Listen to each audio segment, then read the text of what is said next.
Hi, it is August 1st, 2016, and I was with some people this weekend that haven't known me for the last 5 years, and I was sharing my story with them, and I realized that I haven't taken the time to put all of the pieces of my puzzle together on my YouTube channel because I have a hoarse voice right now. That's not my voice. I actually deleted a lot of videos from my YouTube channel just because they brought up too many dark memories. So there are a couple still there, and I just wanted to piece them all together and make this video to share my complete story and where I am today 4 years later. So I am 26 years old now. I am happily married. My ring finger is actually like freaking out right now, so I haven't been wearing my ring, but we have tattoos. Okay, so back in 2012, I went to the Ohio State University and I decided I wanted to diet for spring break my senior year after never working out or dieting ever in my life. So I dieted and I lost like 13 pounds for spring break and I was feeling myself, and then I went to spring break and gained some of it back, but then the week after spring break, our basketball team made it to the Final Four in New Orleans. So I went down to New Orleans and ate and drank everything in sight and gained it all back. So beginning of June, right after I graduated, I decided to train for a bikini competition after never having been to a bikini competition ever before.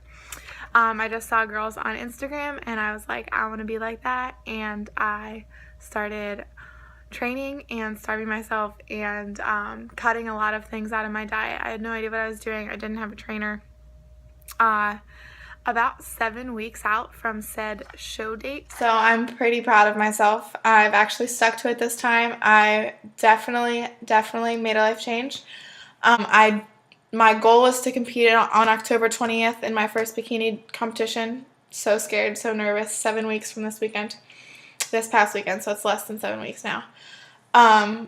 So I decided to hire someone to help me because I was obviously didn't know what I was doing like I thought I did. I decided to hire a trainer online. Never met him in person, just hired him online.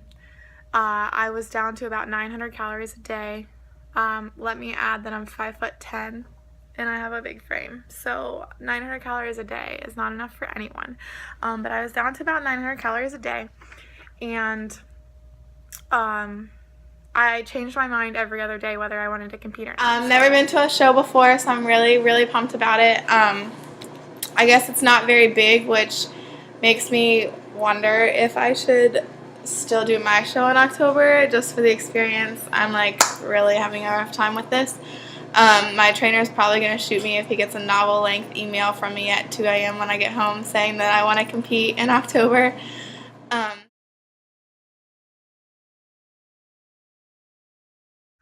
I would go a couple days saying that I wasn't going to compete and I would eat everything in sight.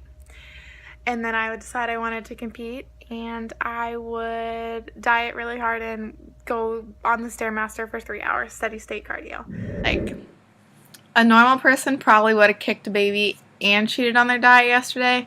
So I just thank God for my patience because yesterday was rough. Today was much better.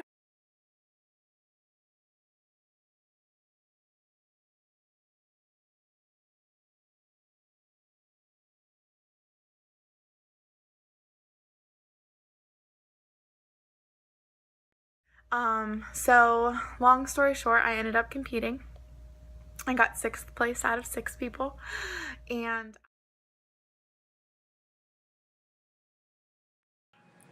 my belly hurts so bad. I just got home. I don't feel good. I'm just gonna run through what I ate all day. So I woke up and I started the day on my meal plan. I had 2 pieces of Ezekiel bread and 3 egg whites. At like 8:30, I had a rice cake with peanut butter and jelly on it, which was so good. I could go back and do the prejudging right now. Not right now because my stomach is so big. But I had a banana and some water because they had the top 5 of each whatever listed because those were the ones that were going to be judged live again, and I was like, it's not up there. So at that point I knew I had gotten 6th place out of 6, which is fine because I'm happy. Like, this is what this whole day was about. So my mom brought me a chicken burrito bowl from Chipotle. At that point in time, I said, you know what? I didn't win, so the next time I go out, I don't care what I look like. So I ate a couple bites of that. I had 2 Reese's and a Kit Kat, fun-sized. 2 peanut butter Lindor chocolate things. I might have eaten another rice cake at this point. I know I had a couple spoonfuls of peanut butter. So my stomach's like starting to explode at this point. And I finished my burrito bowl. I probably had some more scoops of peanut butter. And maybe another Reese's. I wasn't really like full at that point, but I was like satisfied. I needed water is what I needed. So I get done, I meet my brother and my mom and dad, and I get my Oreos, my peanut butter Oreos, and my dark chocolate dreams, and I ate 2 of my stomach hurts just talking. I was like photographing the whole thing. Drank some water. I think that's all I ate then. So then we get to Texas Roadhouse and I'm ready to freaking explode. I ordered a glass of wine. I might have had 2 sips of it. Then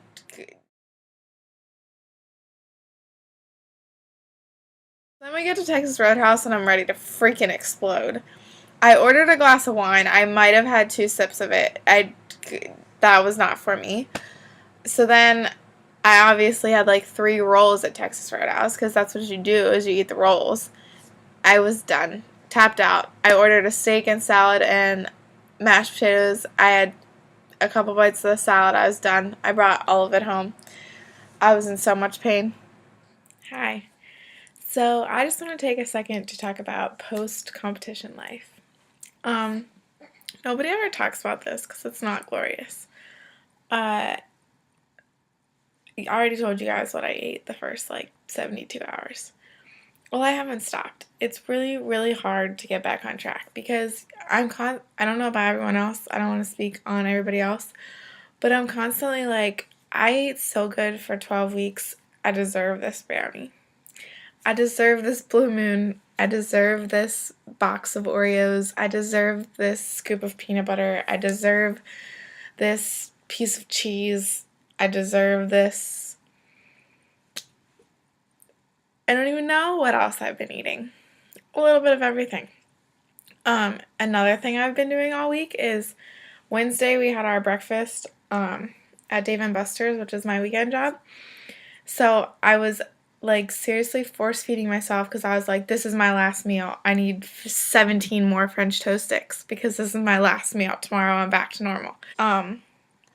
So Monday I'm starting clean, giving myself a 7-day mental break, 7-day physical break. Taking that 7-day break and then hitting it hard. Yeah, it happened. I binged hard all of October, most of November. Like, driving out of my way to get things that I don't normally eat. Eating ungodly amounts of food in one sitting. I'm getting too chills just talking about it. It was the worst 2 months, definitely, in the last couple years I've ever had. Really deep place after my show.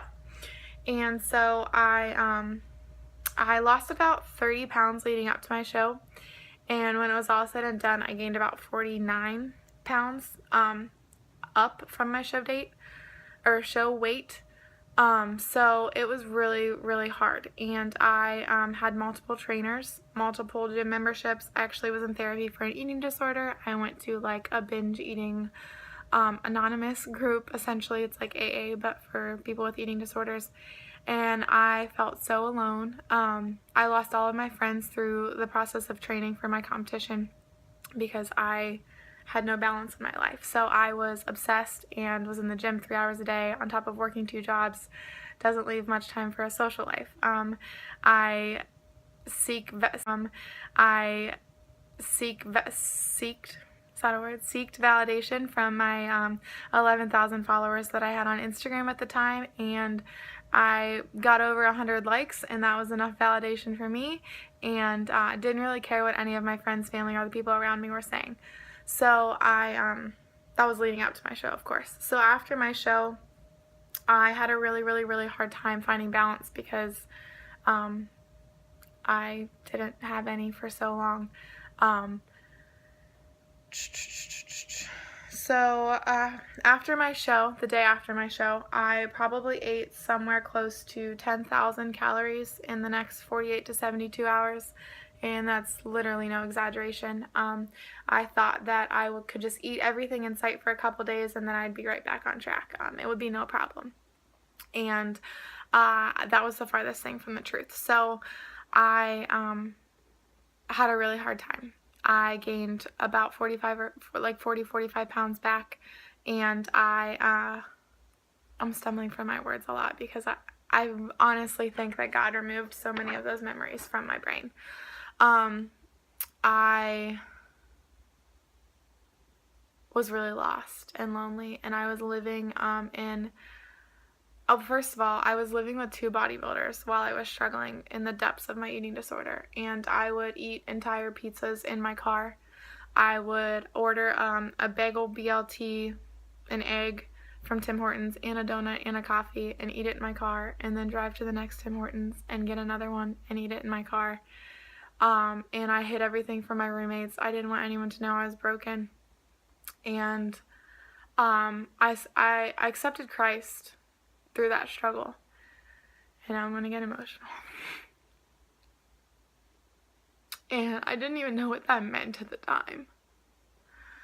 But looking back, gosh, God is so good. I connected with my pastor's wife, who, fast forward today, is one of my best friends and my sister-in-law.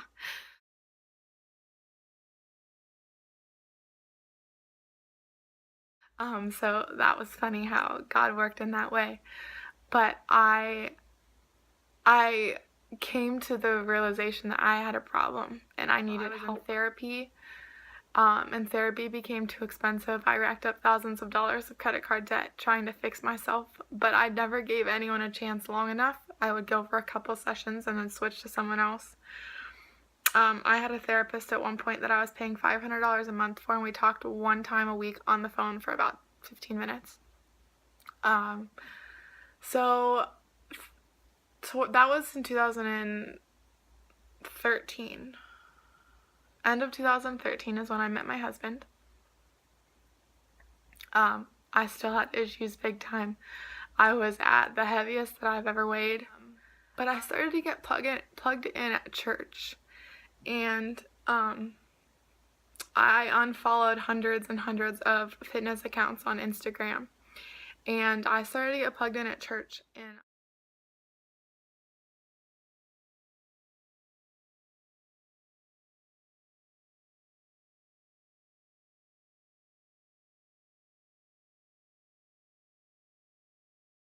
I started to meet people that loved me for me and didn't care what I had done. They didn't care what size jeans I had. They didn't care that I got on stage. They didn't care that I weighed 140 pounds. They didn't care that I weighed 189 when I met them. They didn't care. They loved me. And they started to love me in a way that challenged me to learn to love myself. And, so I went on a journey in 2014 to really find out what it meant to love myself and to let God lead my life. So in 2014, in August, I led a fast through my social media, but I wasn't on social media, so I got a bunch of emails. And I led a fast with about 60 people. I emailed them devotionals every morning. I emailed them recipes. We did like gluten, dairy, vegan, all of those things. It wasn't a juice fast, but gave up secular music and movies and gave up social media, and I literally dated Jesus for a month hard. I just spent time with Jesus so much, and it was literally one of the best seasons of my life. And I got on my knees through that time and literally asked God to take all of that away from me. all of my struggles with food.